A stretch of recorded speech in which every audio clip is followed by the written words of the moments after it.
दादा, तुम्ही नोकर भरतीमध्ये मराठ्यांच्या जागा राखीव ठेवू असं सांगितलं गेलं होतं, मात्र आरोग्य विभागाच्या जवळपास 1400 जागांच्या पेक्षा जास्त जागा राज्यातल्या त्याची प्रक्रिया सुरू झालेली, मात्र त्या ठेवल्या गेल्या नाही. त्यात मराठा समाजांना कुठला असं स्पेशल राखीव जागा ठेवण्याची प्रक्रिया केली गेली? त्यांनी ठेवणार आहेत म्हणून सांगितलं, कारण अर्ज दाखल केलेले, भरती झालेली नाहीये कोणचीच आणखी.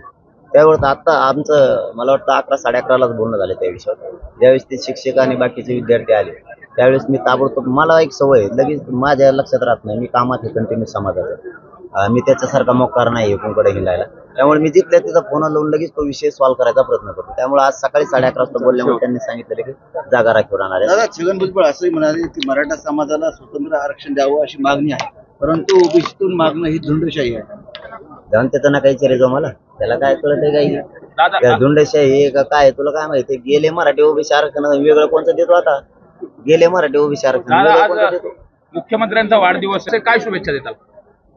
नाही आता ते बघा, तो सामाजिक प्रश्न, तो वैयक्तिक. शुभेच्छा तर आपण कोणाला पण देतो, शत्रू असला तरी देतो, मित्र असला तरीही देतो. त्यांना शुभेच्छा वाढदिवसाच्या शुभेच्छा म्हणजे काय असं काय? संरक्षण करावं, आरक्षणाचं संरक्षण ते तर करावंच लागणार आहे त्यांना, कारण तिथेच शब्द घेतलेला आहे आपण. त्यांच्या हाताने ज्यावेळेस अधिसूचना आदेश स्वीकारला त्याच वेळेस सांगितलं गुलाला तापमान होऊ देऊ नका. कारण मराठा समुदाय खूप मोठा आहे, त्याची नाराजी कोणत्याच सरकारला परवडणार नाही. कारण मराठा हा पूर्वीचा राहिलेला नाही, आता स्वतःच्या लेकरासाठी एक आलेला आहे. तो पक्षी आणि नेते आता मानत नाही, तो स्वतःचं लेकरू मानतो. लेकरासाठी तो कोणत्याही थराला जाऊ शकतो. शेवटचा प्रश्न करणार असं तुम्ही म्हणाला होता, कुठल्या प्रश्नांवरती हे आंदोलन असेल आणि त्याचं काय? मला अगोदर नव्हतं माझ्या डोक्यात, ते काल नाशिक जिल्ह्यात आणि तिकडं कार्यक्रम झाले. तिकडचे शेतकरी इतके ताकदीने एकत्र आले होते. ते म्हणले ही मुद्दा तर कापून कडीला लावणारच हे सोडणार नाही. त्यांना पण शेतकऱ्यांचाही प्रश्न लय मोठा आहे. 70-80% मराठा शेतकरी, किंवा शेतकऱ्याचा आपल्या जाती भेद करण्याची काही गरज नाही. शेतकरी म्हणून मुद्दा जरी घेतला तरी ते आवाज उठवणं गरजेचं आहे. तुमच्यासारखा इमानदार माणूस पाहिजे असं त्यांचं म्हणणं होतं. म्हणलं आता हे ज्वलंत मुद्दा आहे माझ्या पुढे मराठा आरक्षणाचा, हे एकदा मार्ग लागू द्या. मग जर शेतकऱ्याचं म्हणणं असेल तर त्यातही होतं.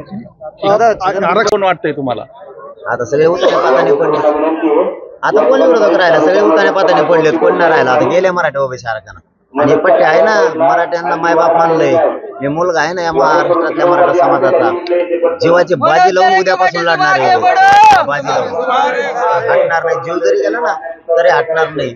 मराठ्यांच्या पदरात दुसऱ्यांदा ही अंमलबजावणीचा गुलाल टाकून आयुष्याचं कल्याण केल्याशिवाय अंमलबजावणी इंचवर बी हटत नाही. कारण मी मरायला भेटच नाही.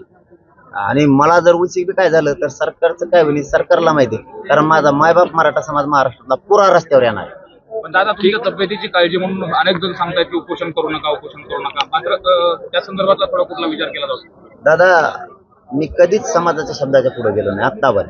फक्त एवढीच वेळ आहे की मी समाजाच्या शब्दाच्या पुढे चाललो, पण मी वाईट बी नाही करायलो, त्यांच्याच लेकरासाठी लढायला.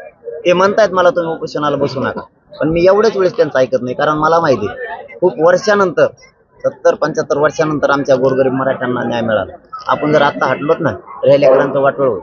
त्यामुळे मला बसावंच लागतंय, त्याशिवाय अंमलबजावणी होतच नाही. मग जर मी आमरण उपोषणाला बसलो तर त्याची अंमलबजावणी होती.